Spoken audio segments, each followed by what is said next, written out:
Hello and welcome to Happy Horror Time. My name's Tim Murdoch. And my name is Matt Emmert. Hey, Tim. Hey, Matt. Hey, Tim. Hey, Matt. Do you have a case of the summer blues? You know what's funny about June, Tim? Let me tell you. Ask me. Hey, Matt, what's your take on June? What's funny about June is that summer doesn't actually officially start until June 21st. But don't you feel like all of June is summer? These are some really important details. I don't mind June, and even a little bit of July. It's not that hot, but I hate talking about the weather, but I'm going to do it. But it gets so hot in Los Angeles in September and October. It's miserable. I feel like, so we have some June gloom. There's a reason it's where it gets really cold in the morning and it's like gray. And then by 1 o'clock, it's really hot. And then by July, August, September, it's just fucking hot all the time. Yeah. It is a rough summer. It's a cruel summer. Yeah. I mean, look, we live in the Valley in LA, which is 10 degrees hotter than normal. And named after a new Bravo show. The Valley, starring, what's his? Jax. You know what I was just thinking, Tim? Tell me.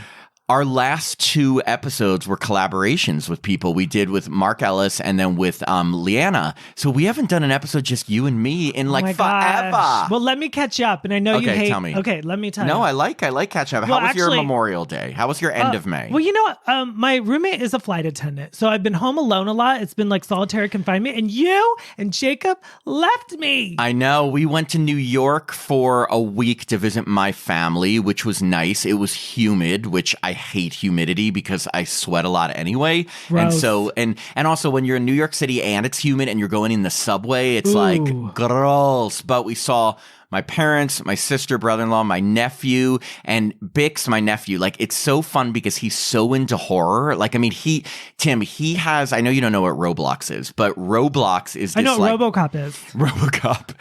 He has this, it's like this, imagine it's like a creation game where you're creating like Lego type people and surroundings. You can create whatever you want. And he has been creating all these like horror movie scenes and situations. And it's so funny because he'll be all excited and he'll show me one. And the latest one he did was he showed me it was like a hacksaw or a buzzsaw like ripping apart a person. Can they do that? Can kids make that? It's Roblox, so they're like all cartoonish type things. Do they show blood? Yeah, but it's like, again, cartoonish blood. But it's funny because we listen or we watch it and I think it's just awesome. And then my parents were like, is it weird that he's creating these like gruesome stuff? And I'm like, no, it's not like he's like going out. Look how we turned out. It's not like we talk about it weekly. And it's not. And I know that if I were a kid in this day and age, I'd be doing the same thing. Like you and I would be creating these kills on these programs. And I don't even need to be a kid. I'm 47. Yeah, are you really? Yeah. Just kidding. But yes, that's what we did over Memorial Day. Did you do anything on Memorial Day? Any barbecues? BBQs? Okay, this is kind of fun. My friend Mike, he invited me to Craig's. I know you don't know Craig's. Craig's is like this very Hollywood, very like Beverly Hills adjacent restaurant where like Liza goes and Rob Lowe. Liza Minnelli? Yeah. Oh. Like the whole point of Craig's is to walk out and get your picture taken. Like that is it. Oh, okay. So is it way overpriced? Oh my God. Well, I'm very lucky. My friend Mike picked up the tab. Thank you, Mike. Wow. Okay, tell him to make sure you invite me next time you go with Mike. No, no, definitely not. So we went with this straight couple, and I love this so much. The guy in the straight couple, I'm going to say his name's Dan. Dan the man. Dan the man. And he said, he goes, my voice sounded familiar. And I turned to my friend Mike and I said, Mike, thank you for setting that up. That was nice of you. And he goes, to be honest, I don't know the name of your podcast, so I didn't set anything up. So he genuinely listens to our podcast. Wait, so he recognized your voice just from the podcast? Yes. And wait. Okay, so he that's downloaded amazing. some episodes and he whipped out his phone and he showed me. He said, "Oh, I've been listening to the Tom Matthews episode." Did he whip out anything else? Yeah, you know it. Yeah, the straight guy. No, but I mean when he. So he just was sitting with you and he's like, wow, this voice sounds familiar. Did he say, are you like the co-host of Happy Horror Time? Well, he couldn't remember that. He couldn't remember that. No one could remember the name of it. Get rid of him. But I thought that was very sweet just because that does not happen. And then sitting across from us was OC housewife Heather Dubrow. And then she came up to you and she goes, I love Happy Horror Time. She's like, You sound familiar. Is this Happy Hour Time? No. And then former President Obama came up to you. Yeah, and he goes, have you met my wife, Michelle? And I go, no, I just read her books. And you're like, when you go high, I go low. No, I always get that wrong. It's when you go low. When they go low, you go high. Right. I always thought it was when they go low, we get high. Right. And then who else came up to you? That's it. No, but it was a That's really cool. special evening just because I don't usually have dinner with straight people. That was what it was. Wow. That I'm really is kidding. special. No, I love when people I like hearing from, and by the way, if you're like a listener and want to contact us over social, like message us on social media. Yeah, we always reply. I always just think I'm just talking to Matt. Yeah, no, but I like to create fake profiles to make us feel better. No, Right. but really, I love hearing from listeners. You can email us at happyhorrortime@gmail.com, or you can just like message us on social media. We will respond. Or if you give 5 stars, it gives me 5 days of glory. Oh, yes. If you give us a review, that's another. You know what we haven't done in a long time, and people usually like hoard this out. I actually hate when I listen to podcasts. I know. and They're like and subscribe. But obviously, if you'd like to, please give us a 5-star review because that helps us out. So if you haven't yet and you like the podcast, if you don't like the podcast, maybe skip the reviews. Yeah, maybe just keep that to yourself. Yeah. But I mean, obviously, feel free to do what you want. But like I've said, if you want to contact us, like we will respond. So we love hearing from people. And if you see us in person and you recognize our voice, come up and say hi. Like we're really easygoing. We're not like anything tough to do not talk approach to. me if I'm in a jacuzzi. If Tim's in a jacuzzi with a hot guy, ruin it. Yeah, ruin it. Ruin it. Go up to him. No, that's really cool, Tim. You had a random. Let me tell you, that took me for like 5 months of like an ego boost. Oh, so you mean you have like 4 months and like 3 weeks left to be happy? And then after that, it's going to be I sad. haven't had someone. I don't think my voice is as recognizable. Well, yours isn't as gay as mine. That's funny.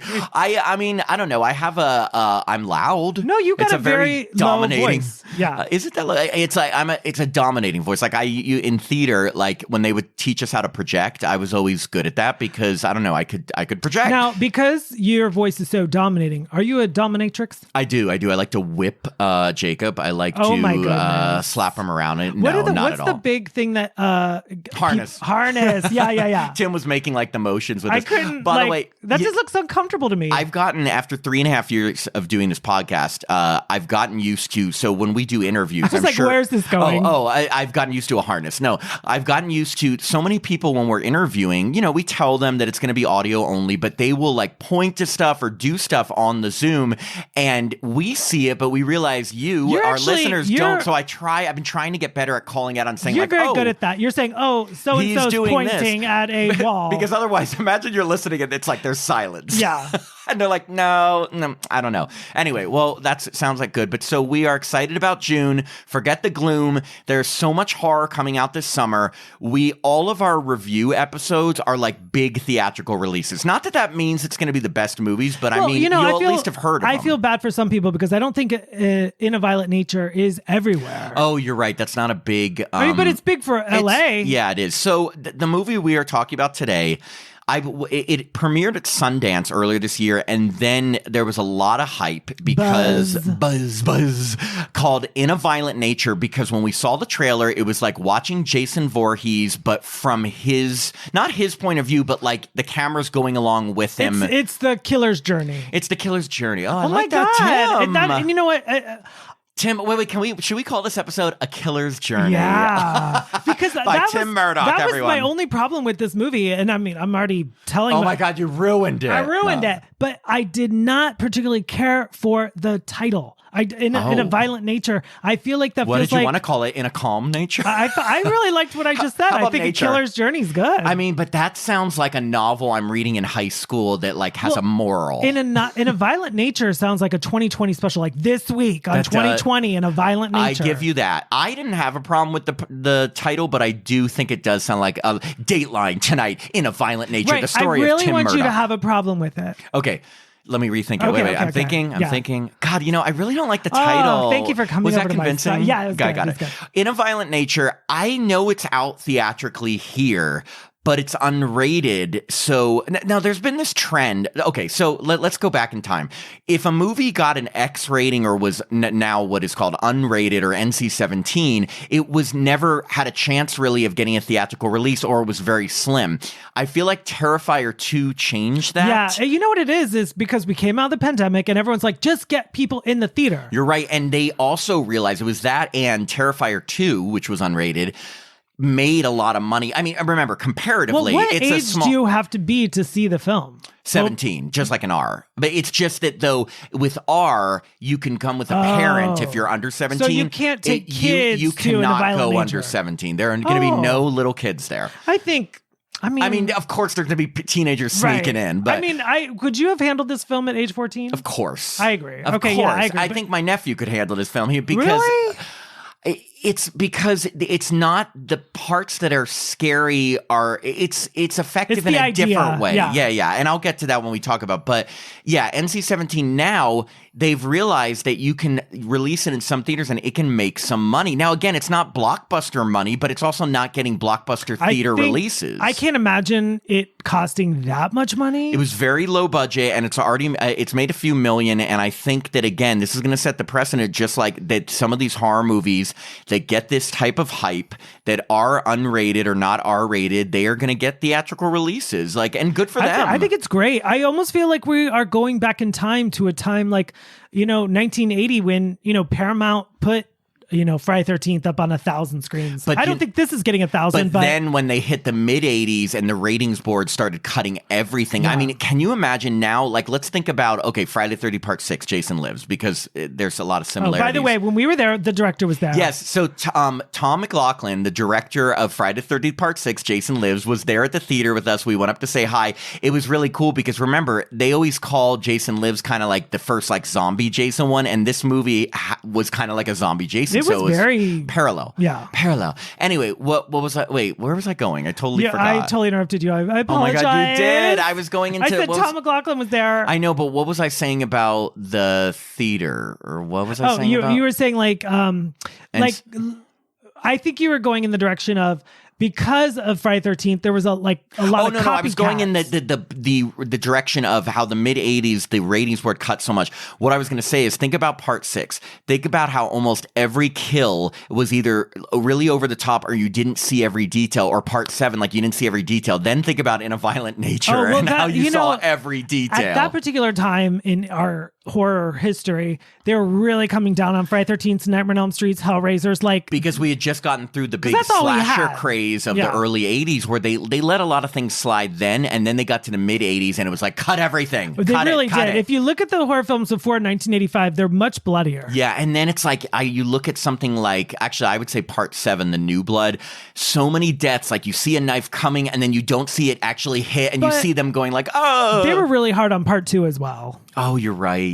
Because they let everything go in Part 1, and then they're like, oh shit, we got to get in Part 2. That axe in the face. Even, the reason we're talking about Friday 13 so much is because this movie really pays homage. So let me set the scene for this movie. First off, I guess if you're listening from an area that didn't release this, I will say this. This is a Shudder exclusive, and they've already said it's going to be out on Shudder later in the year. I think it's going to be sooner rather than later. I'm thinking maybe July, because they're so popular, they're going to want to get it on Shudder. At the same time, if you're in an area where it's in a theater, try to see this in a theater, because seeing it on a big screen, I would think it's a definitely different experience. I had such a good time. I really did. And that's such a weird thing to say, because they're hey, I had a good time watching a killer kill people. We're horror lovers. We can say that. But that's exactly the same thing I say to my parents, when they see my nephew's videos.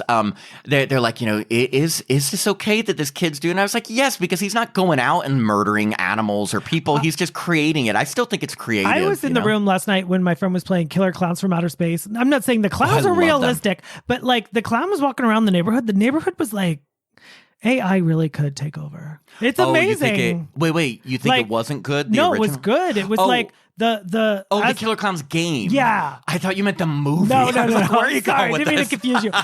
No, the clown's walking around, and it's amazing because the neighborhood looks real.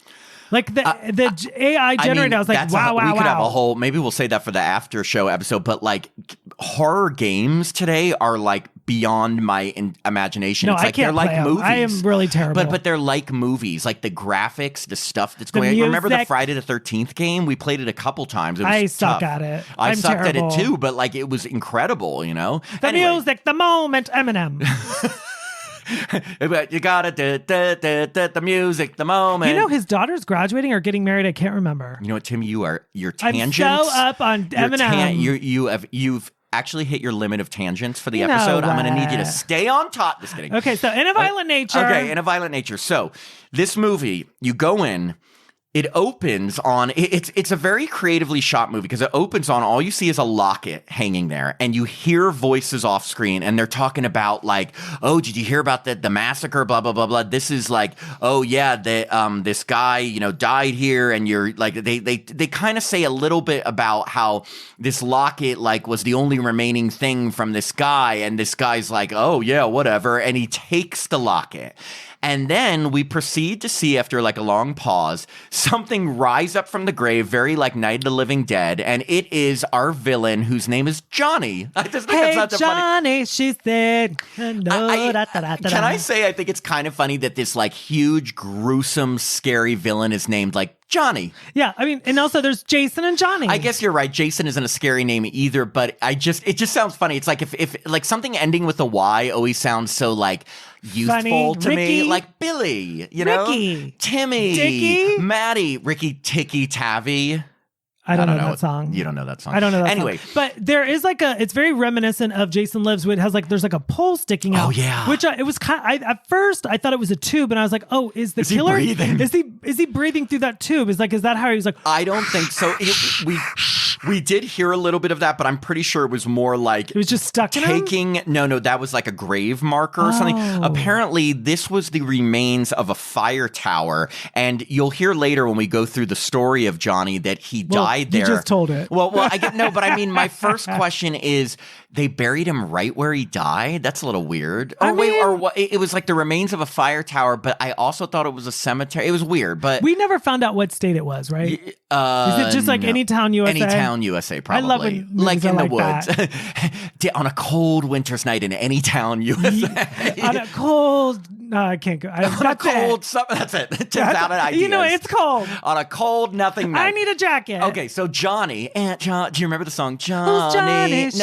No. Johnny, angry Johnny. This is Jezebel in hell. I know Annabelle. The doll. Oh my God. I don't know. You skipped the 90s, songs. Tim. You skipped the 90s. That's right. Anyway. I'm too old. Okay. So he rises out of the grave, and then from then on till about halfway through the movie, we only see him from the back because the camera kind of follows him. And how would you describe how he looks, Tim? Like Jason Voorhees. Yeah, I was waiting for that. Like he looks like kind of like the Jason from the 2009 remake a little bit. Yes. And very monstrous, very large. I am jumping a bit. They do show his face, and later, the face looks like Jason from part 4, the final chapter. After they take the mask off. Well, there's no hockey mask. He takes his own mask off. He takes it off. No. Yeah, okay, who are you talking about? Jason or Johnny? I'm talking about his face in this movie looks like Jason, not including the mask in part 4. The hockey mask. Yes. So anyway, we first follow him, and we do have a long time where we're kind of following him just trudging around the woods. But we kind of see him, and what I thought was really interesting is you're seeing this from the killer's perspective, but not like we're seeing it through his eyes, like opening scene of Halloween. It's like the camera is right behind him in a way, so you're seeing it like it's his journey. Right. And you know, people might think it's boring because the first thing he does is follow like these little pink ribbons in the woods. And then he finds a dead, what was that animal? It looked like it was gross. It looked like deer? I'm going to say deer, sure. Let's go with deer. Yeah, or a really big dog. I thought you were going to say a really big dong. A really big dong? Yeah, it was a dead dong. And he was like, just wow. hanging there. He's like, how did this get here? I haven't even started yet. No, so we do see this dead animal, and it's, I will say for the effects team in this movie, A+, because it looked like a dead animal. You don't think so? No, I mean, I don't see that many dead animals in my day. And I do. Oh, wow. I am constantly looking up. You never talk about your Google. hunting history. Have you looked at my Google history? Dead animals. You're gross. Give me an image library of a dead animal all Ew, day, every day. I'm gross. kidding. You're Johnny. Okay. Johnny. No, okay. But I mean, I thought... I didn't mind that because, like, obviously the guy playing Johnny's wearing a lot of prosthetics, or I don't know, the mask, or I have a feeling they hired a husky good. guy, but they also, his suit probably added a layer of like bulk to him. So there's very Kane Hodder Jason. Very. Yeah. And, or though we just said remake Jason, but Kane, I'm changing that. I think it's you more could Kane say Hodder. Both. Well, I mean, because the whole movie, I don't want to use the word ripoff. I don't want to use that. I don't, but here's the thing. I actually feel very much in the camp of I don't think it's a ripoff at all because of the style of how it's shot. Yes, is the main plot a scary guy in like the woods, you know, going after people? Right. Of course, but how many movies have done that? Oh, you know? and exactly. And I think that people might think like, oh, a guy walking around the woods and killing people is boring, like, or because he hasn't even killed anyone yet. Yeah, not yet. So. Well, at this point, it's a lot of walking, and I at first I was like, I don't mind this because I like this kind of film. But I like slow burns. General too. Joe Schmo watching the movie. Would they be bored? Well, and I'm going to say, because I think after we get to the end of it, I'm going to tell you what I think. I mean, but I think even would just like up to this point. Up to this point, I think they're going to be like, okay, we're watching him walk a lot. But he does get to a point where he's watching two men in an argument and he's kind of listening in. And right away, what I just thought was so kind of captivating about this is like, we've seen some movies where you see from the killer's perspective, but it's so much like he listens in on these conversations. I thought that was so unique because as the viewer, we're hearing it like from where he is. I just thought that was very unique. It's like he's like listening in, like a peeping Tom kind of guy. Yes, you know? I enjoyed that. And was the dialogue between the two men important to us? Yes, because they were having an argument over the guy who lived in the house had set up too many like animal traps, and the guy is like you're gonna hurt someone, and it's ironic because when he runs away, he gets stuck in the bear trap. He does, but he said it. So Johnny is listening, right? And the other guy, they end their argument, and the other guy drives away. So Johnny kind of creeps into the guy's house unseen. Then I will say this one part was a little odd for me just because the rest of the movie didn't have anything like this. Johnny looking sort of in a mirror, you don't see him at this point, and he has this quick flashback. Yes, remember? I thought that's the thing I was trying to get with you, like, you were trying to get with me, I was Tim? trying to get with you. Wow. And I thought, during the movie? Yeah, I thought, is this weird? You have a boyfriend? What? Yeah, I was like, wow. Anyway, no, go. I mean, like, was this like a big reveal? Like, was he walking into his old home? Was that his dad? No, Grandpa? I don't think so. What I know. took from that is that he came to life all because that locket was taken away from his grave. So he went into this house. He saw another necklace that kind of reminded him of Tell me what it said on that necklace, Matt. What? Oh, number one motherfucker. No, not on the necklace, on the hat. It was on that Oh, yes, and it number was one both. motherfucker.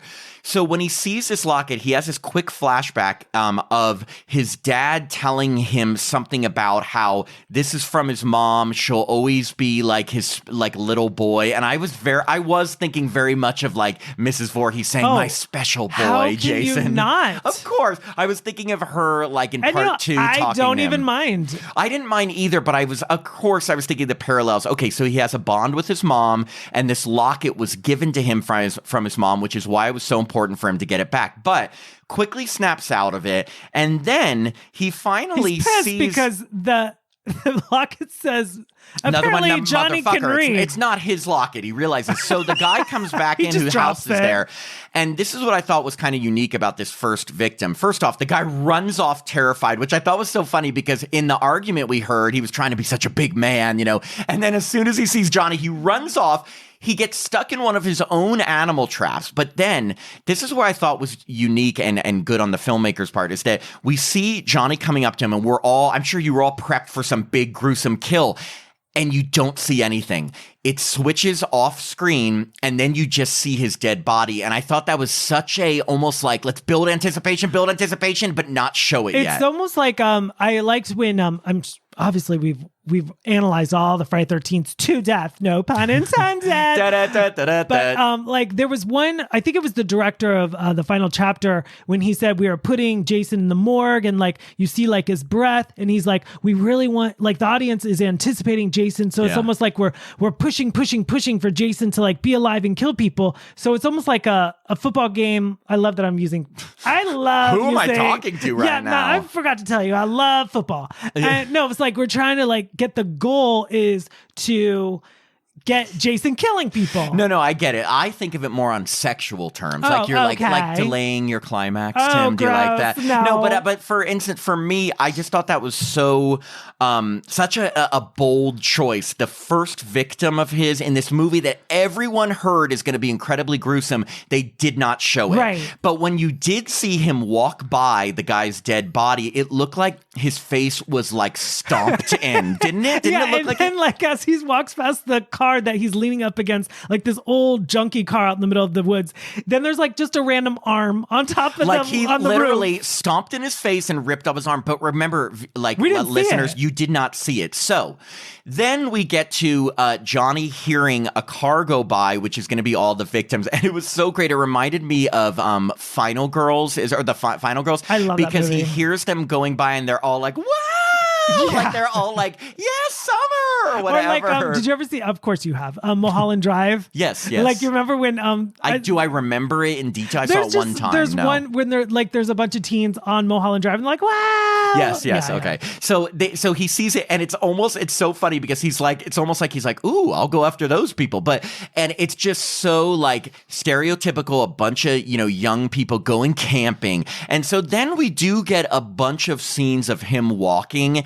And I will say there are going to be some people that are not going to like that because it's a lot. But you got to think like it took them a while to get to wherever they were driving, right? Right. I did not, again, I was not, you know me, I was so happy it was set an hour and 30-minute. Yeah, it's still a short running time. It's a very short running time. So but there's a lot of impatient people that are probably going to be like, do we have to see this many like scenes of him running? And I will say maybe there could have been a couple that could have been cut, but I didn't necessarily mind it. I think some people are going everyone knows. I mean, everyone that listens to this podcast knows. Everyone in the world knows that I love Friday 13th. I love the Harry Manfredini score. So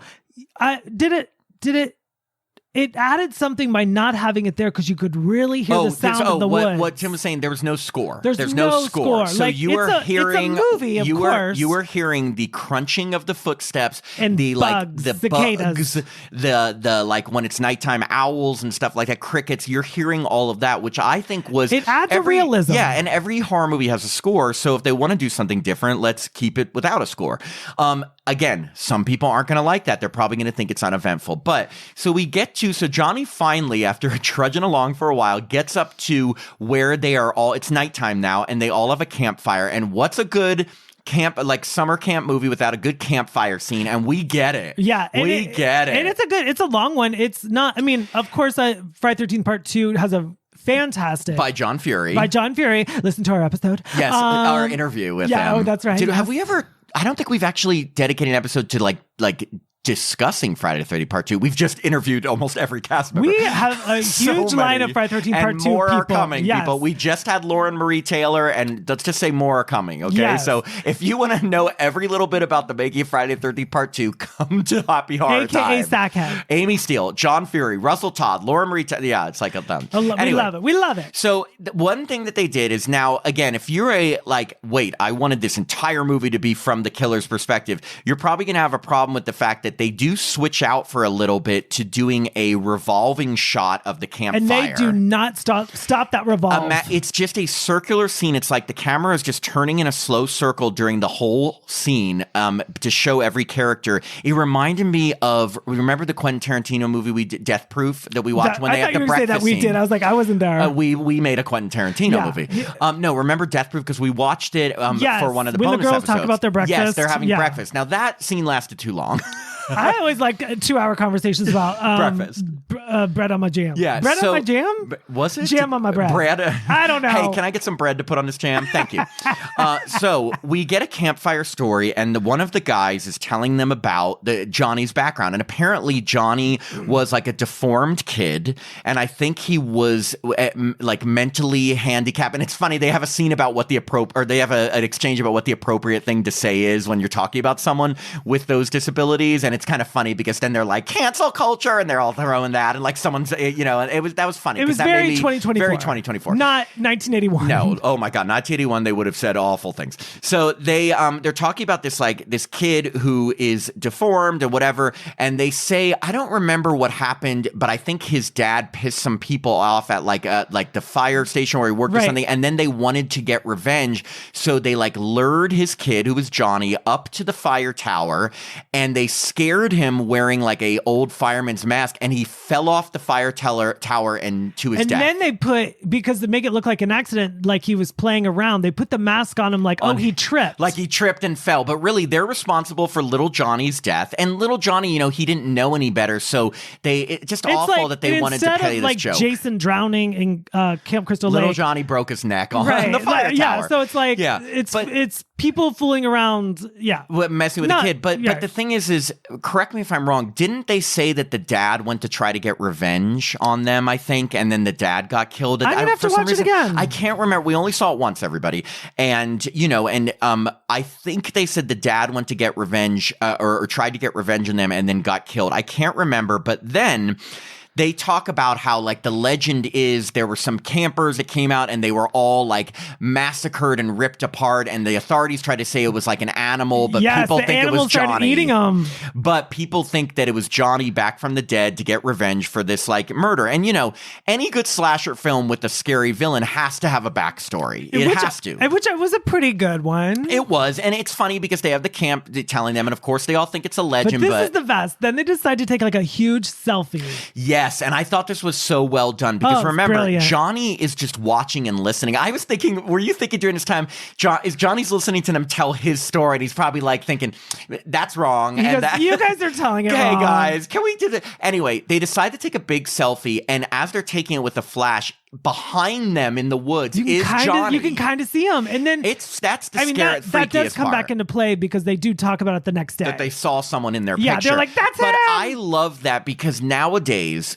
horror movies today always involve cell phones, but not enough movies involve like taking pictures and seeing something in the background. I think The Ring did. The Ring had pictures, but like I love that because they take this picture and we as viewers can see Johnny very faintly standing in the background, way behind them in their picture. But that was cool. I actually prefer films without a cell phone usage, but I get it. This is where we are. Yeah, I'm just saying for today's standards, if you're going to have to use a cell phone, which everyone does, at least take a picture and have someone in it. Exactly. So then they're all like going to their own cabins, going to sleep. So we're following the guy who told the story. And by the way, I don't know, nor am I going to bother trying to tell the names of all these characters because they don't really matter. No, they really don't. A lot of them were kind of stereotypes of horror characters. And did you get the feeling they weren't as annoying? They weren't annoying. I mean, I was like, they're kind of realistic. But I got the feeling they were supposed to be very one-dimensional, meaning we weren't supposed to really care that much Ginny about them. Field, who was sympathetic towards Jason. You're not going to be like,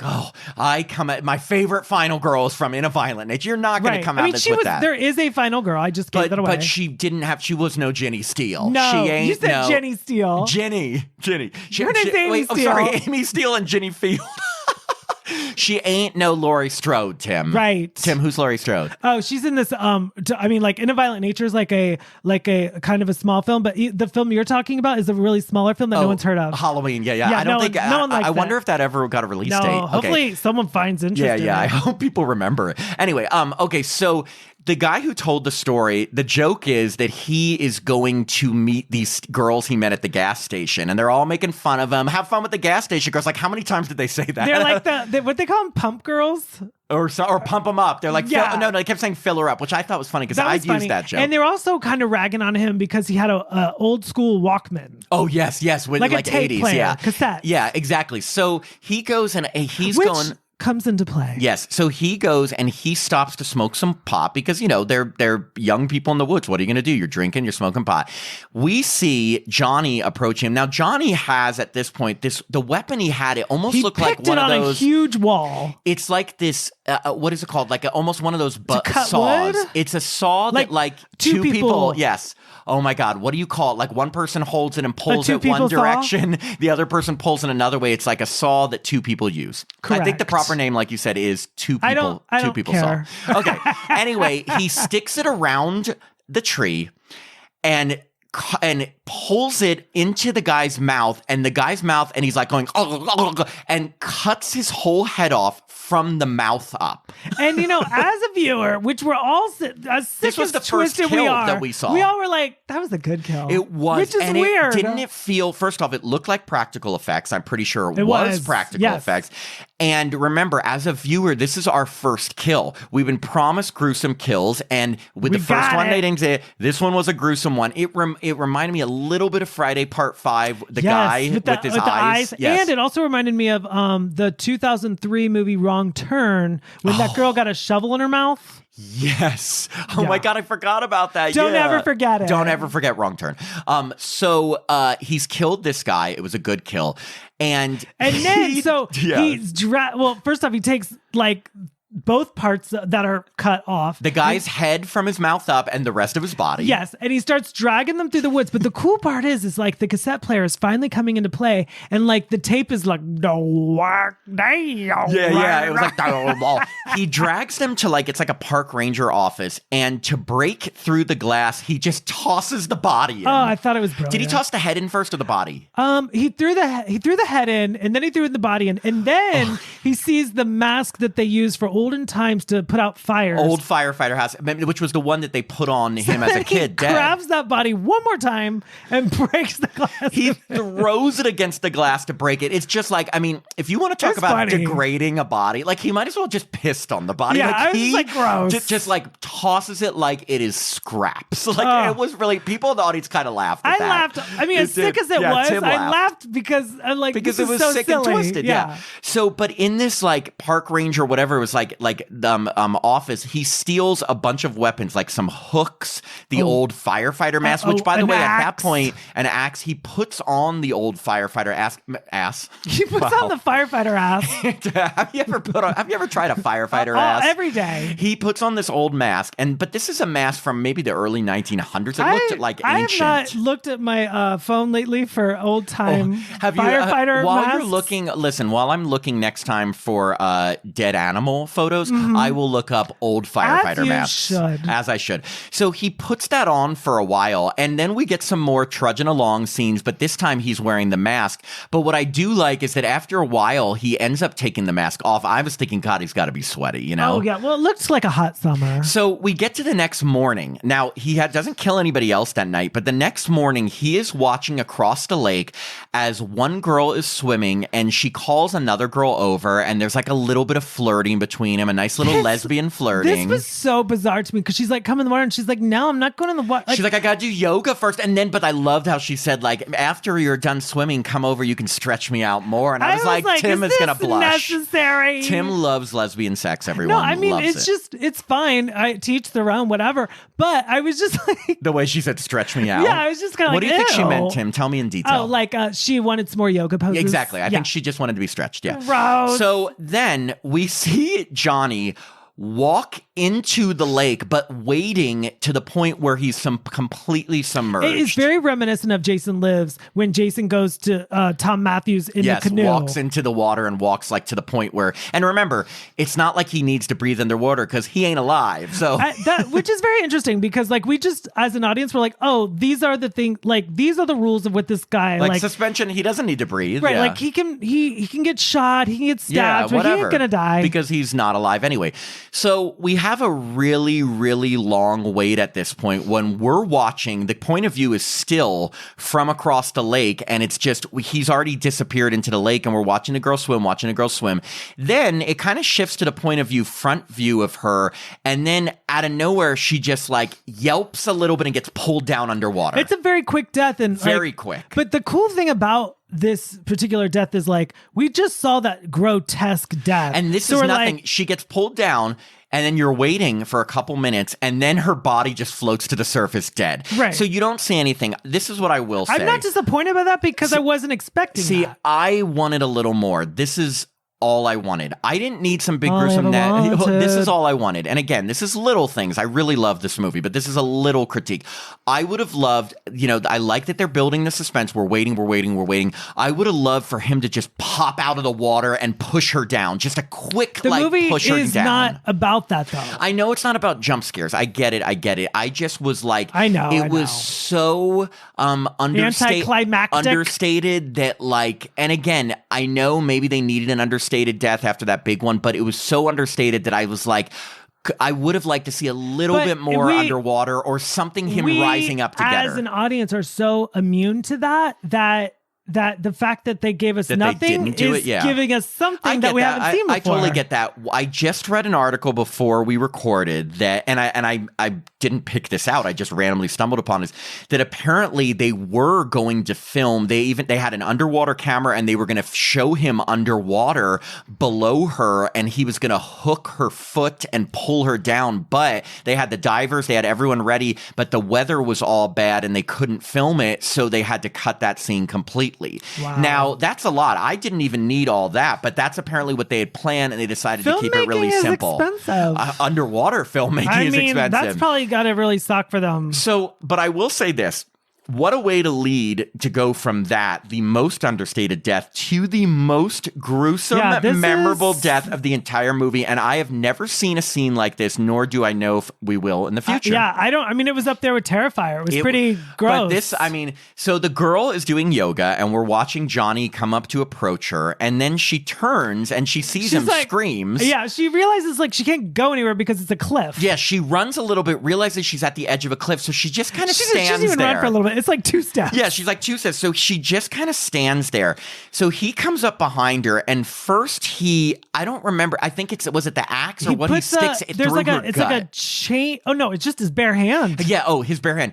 Shoves it into her midsection and through her, and you see her. The actress did a good job. She is still alive, but she just is dumbfounded. Yeah, she's I'm dying. So she turns around almost dying. Then, because that's not enough to stick your hand through someone, he puts a hook in her head. It's attached to a chain, and he proceeds to tug the chain through the hole in her midsection and pull her head through her own open midsection. Her bones are breaking. Everything's splattering. The audience is participating. The audience was kind of gasping, laughing, shrieking all at the same time. It was great. I was trying to think. I was like, because I read an article prior to the film too, and they said someone needed a barf bag.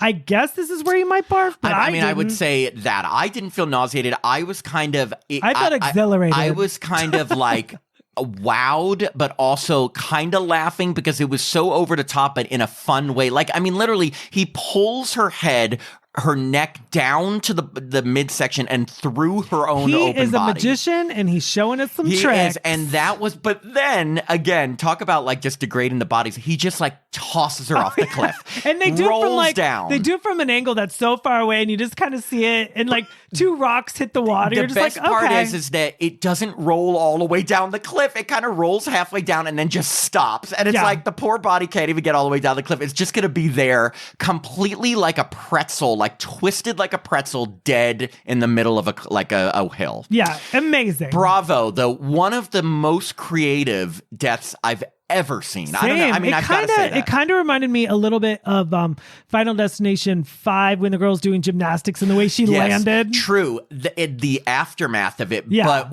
what the killer had to go through in this movie to get her to that pretzel she was state so was skinny. Crazy. And I love, though, how ironic, and not ironic, how purposeful that they made the girl doing yoga get a death where she's literally stretched and turned like a pretzel. So creative. Yeah, meaning it's too perfect. perfect. Oh, you like yoga? Well, I'm going to kill you in the most crazy stretchy way. You know, Johnny's something else. He's angry. He's angry. So then he needs that locket. So then they do have a scene where he's spying on some of the other people who, and again, you hear him hearing what they're saying. Oh yeah, and they're talking about how a lot of like 3 people are missing. They're saying like there's someone in the picture, and they're pissed. They're like, where are the 2 girls? They're like, they probably went out to hook up. Where's the guy from last night? He went to the gas station. They're like, no, didn't you see that picture? Yeah, There's someone in the background. Someone so stupidly, I think this is so stupid. When you're in an argument, you don't take keys to the one car and throw it in the woods. So some of the people want to leave, the other 2 don't, and one of them throws the keys.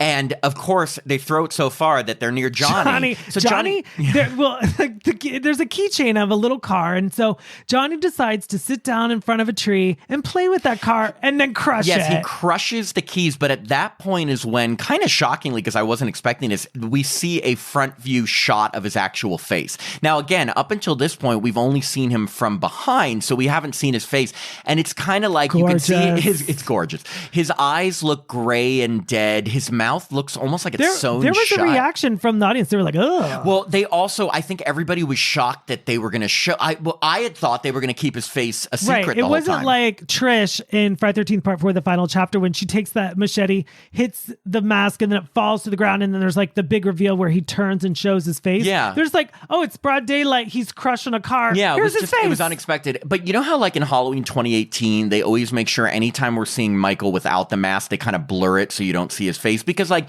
the second you see like a human looking person, it's not as scary. I didn't think it looked this human. guy, no, that's what I'm saying. This guy was not human looking at all. Like he's obviously the undead. What kind of humans you hanging out with? No, I'm saying he doesn't look human. Okay. So anyway, he's kind of playing with the keys. He messes them up. So then we get to 2 of the last 4 remaining campers kind of drive off, and Johnny stumbles across toward one of the guys, and one of the guys there, he was kind of the asshole boyfriend of the final girl, and he axes him in the leg, and the guy's like trying to crawl away, and Johnny you think is going to get him, but then the other guy comes out and shoots him with a shotgun. Right, so he's out for a little bit, and the other guy they think he's dead. They think he's They're a like, person. oh, okay, yeah. So the way he tears his shirt is kind of bugging. He should have just taken off his extra shirt and like wrapped it around the leg. You just wanted him shirtless. No, he had another shirt on. I'm not being pervy. And he tied it around his like leg, but it was such a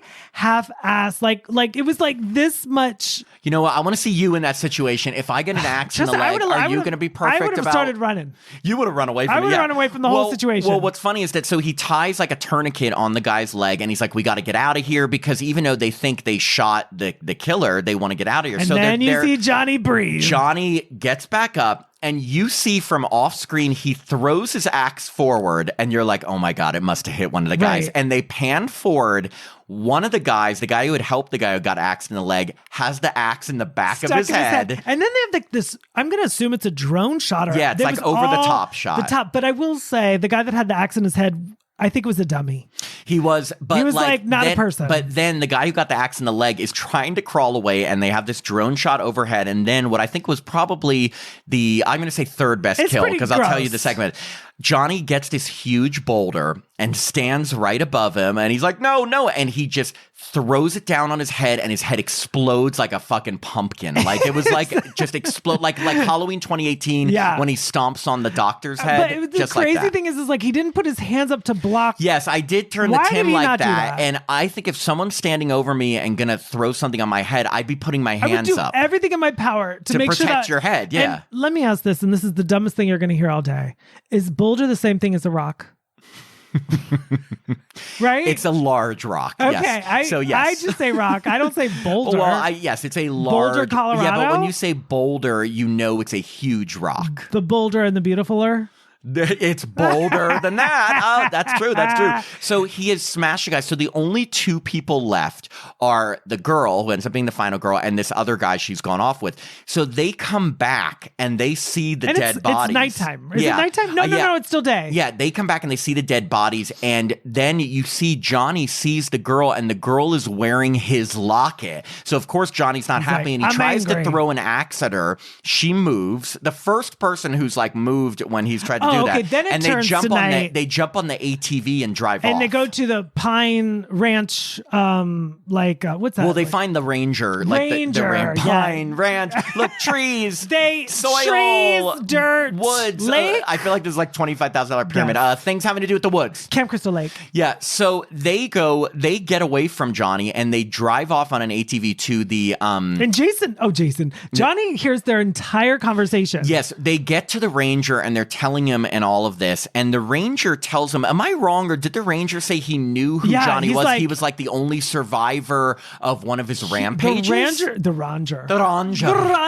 Yes. He knew all about Johnny's backstory. But it was almost like, are we going to get a prequel to find out what happened? Because he almost said, like, I know who he is. They said all those people that died in the woods. Well, one of them didn't. There was one survivor. But then he doesn't say anything else. I'm like, were we supposed to, like, latch on to that? Good question. We'll find out if the movie makes money. I will say Johnny finally approaches them. It's the two surviving campers and the ranger. Get out of here. The ranger tells them to, like, go. And the ranger, I guess he's going to, like, finally face him. He shoots him, which only stops Johnny for a little bit. And then, of course, when he's going up to him, never approach the guy after you've shot him. He, like, grabs him, breaks his hand, but then throws him on the ground and like, breaks his back? Breaks his entire back. Like, you see his whole spine, like, rise up out of his body. Which is gross. And then he decides... But he's not dead. He's just fully paralyzed. So you have to watch this poor ranger guy, still aware but unable to move, gets dragged into this room where they cut logs. Yes, it's like a log splitter where this, like, blade comes out slowly and just splits wood. It's so interesting because, again, there's no music, no cutaways to the other couple. It is just... It's a very long scene that he plops down the ranger. But what I thought was so funny, good old Johnny, he takes the time to first show him what it looks like when you split a log there. Like, it's almost like, hey, this is your future. Hey, guess what? See how this log got split into? You're next.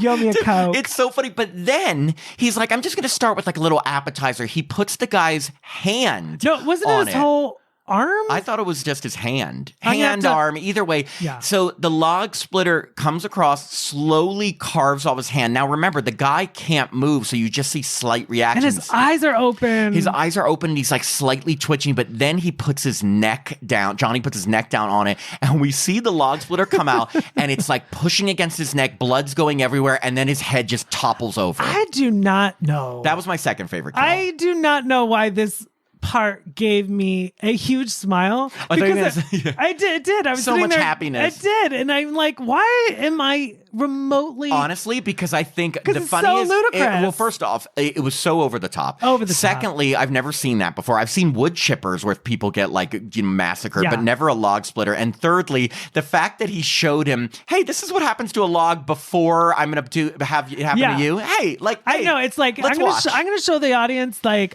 this is what's going to happen. Like Johnny's like, hey, just because I hate you so much, I'm going to have you watch what's about to happen to you. Right. I'm going to break your back, rip off your hand. Make you watch it, not kill you yet. Cut your whole head off. Yes. And again, the hand was so funny. Like, hey, first I'm going to torture you. Yeah, it was torturous. And then they also take a moment afterwards where Johnny's just kind of standing there looking at his work with like a huge puddle of blood and that annoying sound like ga ga ga ga ga ga like ga. Of the machine. So we're down to the last two people, and this was probably the dumbest decision of anyone. Like, Johnny's coming out there, and the girl is like hiding, and the last guy decides they have a whole conversation. He said, I'll distract him, and we're going to try to light him on fire, kill him. So the guy thinks distracting him means jumping right behind him and saying, hey guy, and he right after he jumps in behind him and says, hey guy, Johnny turns around and just puts an axe in his head. It is so gruesome. I laughed out loud at that point because I was thinking, you idiot. This guy has murdered people. You jumped out right next to him, and then right before you could even finish your sentence, axe to the head. He deserved it. I mean, not that anyone ever deserves an axe to their head, but this guy, what are you doing? If you're going to have an axe to your head in a horror movie, this guy deserves. So, but then we see it switches to the girl's point of view. She watches him. The guy's already dead, but Johnny proceeds to axe him over and over and over. This is where I think the unrated comes into play. I mean, like, this was this like, you do remember not Halloween see. Kills? Remember the point when the woman with the drone has to watch her husband get stabbed over, and the old people get stabbed over and over and over. So this was like along that. Times 10. That scene times 10. So we're left with the last girl, and she finally makes a smart decision. She takes off the locket, puts it on the can of gasoline, and runs. And this is when I was genuinely, I guess, scared, like, because the music, there is no music. It switches to behind her now. We're no longer with the killer, and she's running and running and running. And it seems like usually with the other movies where people are running in the woods, it's very kind of well lit, and you're like, and there's music, and you're very aware that it's a movie. This particular scene, I was like, oh, this is genuinely scary. And it's also, this felt a little more traditional horror movie, because again, we're now back to like watching the heroine or the final girl. The twist is like just the sounds of the woods. It's no score, just the sounds and her like crying. So much or whatever. more real. But of course, like anyone running in a horror movie, she trips and gets a piece of wood stuck into her. I think it's like a tree branch like gets lodged into her leg. She could still run, so that's a plus. She could still, but it was like stuck into her leg. And so she kind of just like wobbles out onto the road, and she's looking to get out of there. And at this point, we don't know where Johnny is. So again, we're now, the camera angle switched to now just like following her. Well, Johnny never ran, so he she didn't. is far. But we don't know how far he is, if he's still coming, what's going on. So she is able to flag down a car and then enter the lovely Lauren Marie Taylor from Friday the 13th Part 2, who we just had on the podcast. She's the sweetest person ever. I loved her. I mean, she was just, again, if you haven't listened to that interview, listen, because not only do we have such a great time with her, her husband joined us, who is her co-star on Girls Night Out, and told us all about how they met. She totally embraces Friday the 13th Part 2. She loves horror and embraces it. But anyway, and we talked a little bit about this movie too. So she plays this woman who, very mysterious, you don't know anything about her, but she picks up the girl. She's like, I'll get you to a hospital. I'll get you to a hospital. So then this is where the movie, I've read some things that some people think the movie kind of lost its edge, steam here, because we have a long car scene where Lauren Marie Taylor has this long monologue where she basically is telling the girl a story about her husband had gone into these woods and almost died, that apparently there was some bear or animal that attacked her husband, tried to drown him, and it like, and she has this whole, and her point is like, some things just keep killing and don't know why. And you get that it's kind of a reference to Johnny, and you also wonder, was her husband... Did she talk about Johnny? Did she talk about Johnny? Was the bear, quote unquote bear, Johnny? Did he attack her husband? Did she know Johnny? There was part of me that was like, or is this Johnny's long lost mother? It's very ambiguous. Sister, like, that's what we're so trained. Our movie trained brains are it's like Mrs. Voorhees coming up, and you think she's good. Connected. So I kept thinking, is she going to turn on them? Is she the mom of Johnny? Is she in on it? Is the town in on it? But she isn't. She kept saying, like, stay with me,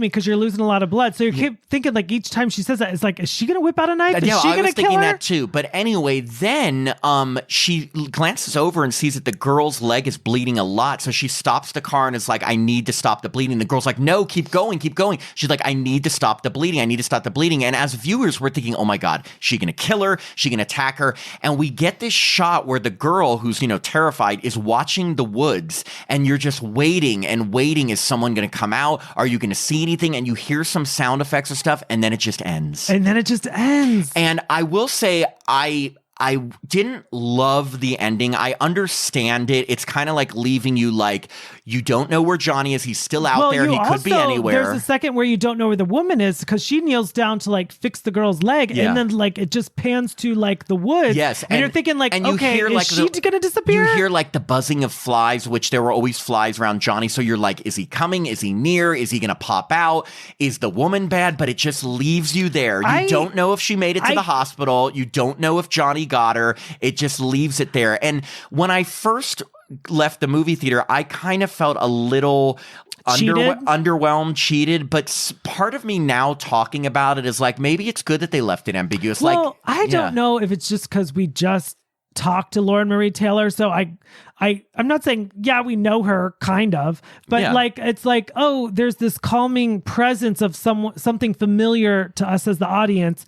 But I think we're all looking for like, oh, there's going to be a jump scare. Some big like the truck, canoe so in Friday the 13th. Maybe he's in the back of the truck. Well, they do have a a montage of shots, very Halloween 1978, where they show a bunch of different areas in the woods where he was at, and it's empty. It's kind of like in Halloween when they show all those spots where he could be and you hear him breathing. But they do show, I forgot to mention one shot, the final girl had left the locket on the gas canister, and they do have one quick shot of the gas canister and the locket is gone, which leads you to believe he just went back to his grave. That's what I was going to say. Maybe Johnny took the locket and just went back to his grave. You never know, but they keep it ambiguous. And again, when I left, I felt like I didn't really like it. Now I'm kind of a little bit more in favor of it because, again, how could they have ended this and it be unique? If they had her, you can't destroy him because he's already dead. You would, if he had killed her, then maybe you'd be not happy. That's disappointing. So yeah, so maybe that was the best way to end it. I liked it because it was probably the least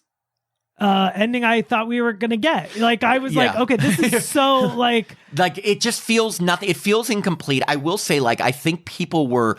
It was just. It was a little abrupt. If you read the comment section of this movie posted on Instagram or wherever you use social media, people do not like this ending. Look, I don't mind it because we've never seen that. What I've seen so far on social media is that it's been very polarizing. There's people that absolutely love it, and there's people that hate it, think it was boring, repetitive, and all of that. I really loved it. I just felt like, for me, it was so unique because all those slasher movies you watch and you always wonder, like, how does the killer get from this section to this section and what are they doing during that? You get to see all that in this one. You see him spying on people. You see him, what he overhears. You see when he decides to hide, when he decides to approach them. All those things that you really haven't gotten from that point of view. But I really like that they went back and showed, like, the gasoline where the girl hung the locket. Yeah. Because that is very telling. Like, okay, Johnny clearly has the locket. Yeah. So, and I mean, now, okay, I have little problems. Like I said, I thought they could have done more with the murder in the lake. I thought that was a little underwhelming. And I thought that the whole part, I mean, I did like Laura Marie Taylor's monologue, and she did a great performance, but it did take a little bit of like the momentum out of the film. It did. It kind of brought it to a little bit of a halt. Right, because obviously you just see a guy get axed, and then you see a girl running in the woods. Running, and then it's like this long monologue. The monologue, I'm not gonna lie, I zoned out. Yeah, and I think that's what a lot of people are having issues with it. And then the ending, again, a little underwhelming, but all in all, I just thought it was so unique. Kills are so gruesome and creative. I just thought it was like an innovative take on a slasher. Again, it's really hard to keep reviving. So interesting is like you know, Friday 13 came out in 1980. This is now 43 years later. Yeah. And like, they're like, 44. Okay, whoa, wow, I'm not good with math. 44 years later, like they're showing you a movie like, hey, we don't even have music. Yeah, but, I know. Again, like, it's very much like one of those films that people are going to look at as, I don't want to say redefining the slasher genre, but like a very unique, innovative new take on the slasher genre. What I was trying to say is like reviving it in a way that we haven't seen before. It's like bare bones. It's really tough to do that because how many ways can you have a masked killer? You know, right. Scream did it in the 90s with the whole meta awareness aspect. Now it's like, okay, we're watching from the killer's journey aspect and we're no score. Like they're just doing things differently. Like the next film in a violent nature, just like from a bunny's point of view, just like a little bunny. I want it from like a helicopter's point of view. I want it from like a tiny ant on a rock. Yeah, so we're just looking up the whole time. Exactly. Yeah. That'll be the new, that's for 2035. Right. So, yeah. That's what we're going to see. But yeah, I really respected it. I thought it was very good. But again, I can see the things that people don't like about it, but I don't think that's why you should dislike this movie. Right. Like, I feel like people that don't like horror films, I don't think they're going to like this. Well, I mean, why are they seeing it if they don't like horror films? But I mean, sometimes, once in a blue moon, a horror fan gets someone to go. But I think horror fans will appreciate it. I think this is how I think. I think that if you loved the early 80s, late 70s slow burn types of slasher films with a lot of creeping around, you're going to really respect and like this. You're right. It does have a grittiness to it. A grittiness. I think if your favorite horror movies are like the late 90s, 2000s slashers that have a lot more action, smart talking teens, this may be too slow for you. I think it's as simple as that. You and I, we like both. Yeah. We love, I mean, our favorites are 70s, 80s, but we also love the 90s ones. But this is going to be more like those much slower ones, you know, and you're going to be watching a lot of atmospheric type scenes there where there isn't a lot going on. So, it feels weird to say this, but this is a really fun movie. It is. It's a fun movie, you know how we've talked about that before? I hate the title. But that's so funny. Like, we talk about how there's some horror movies where they are so disturbing that we can respect them, but we didn't have fun, so we'll never want to watch them again. This one I could see again tonight. Like, Me too. it was Let's fun. go. We're going. Bye, guys. See you later. No, Bye. I gotta go. But really, like, when it gets to Shudder, I'm definitely gonna watch it again. Like, it's one of those so like types of curious movies. if I'll have the attention span to watch it on Shudder, because I'll have access to my phone, and then Well, of course, while he's trudging around, I'm sure we'll be You're gonna looking look at at our your phones, phone? of course, because You're you don't have terrible. no. Well, I mean, like, you do you have to watch him trudging around for so long? No, not especially. But the first time you should. The first time you see it, and I can't stress enough. If you get the opportunity to see it on the big screen, it's so much better. Yes, I can. It's if you're where a theater is, and again, it's not like it's playing 25 different it's not times. Garfield. Yeah, it's not Garfield, or what's the big movie out now? Mad Max or Max? Ferocia? Yeah, whatever it is. Furiosa. It's not taking up those times, but if you can see it, and we got to see it because we saw it the first night or the night before the first night with a full theater. It's really fun to hear people's reactions, especially to the kills. Yeah, I mean, like, it's been a while since that a movie that everyone in the theater hasn't seen before. People were collectively, again, like oh. laughing, like shrieking things to different kills, like responding the way we were thinking, because that yoga girl's hook through the head, pull through her midsection kill, everyone was just like, couldn't believe it, there's a wow and a shock factor. Yeah, there. exactly. Wow and a shock factor. So I definitely recommend In a Violent Nature. Me too. Exactly. But Tim wants to change the title. I don't like that title. Tim, A Killer's Journey. I do like A Killer's starring Journey. Tim Murdoch. Oh, wouldn't that be good? It just feels like, again, a killer's journey. It's like a diary. Or almost like it's like, okay, for your summer reading, 10th graders, a killer's journey. Take notes. Book I don't report. know. I don't know what. It's hard to get a title to get people. Honestly, I know. If It's like, really, what would you call really, it, Johnny? Johnny? No, that's what I'm saying. Like, I really think titles say everything. So you really have to pick a good one. Yeah, hey, why do you think they came up with the title Halloween for Halloween? Because no one would remember it. Still a bitch. Anyway, okay. Well, thank you, everyone. Bye. Bye.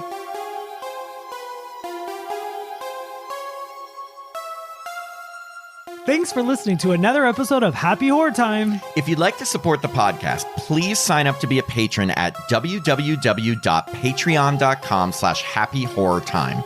As a patron, you get access to all our bonus content, which now includes 2 new bonus episodes every month, a monthly after-show mini episode, access to our Discord community so you can chat with us directly, and the chance to review a film with us in one of our bonus episodes.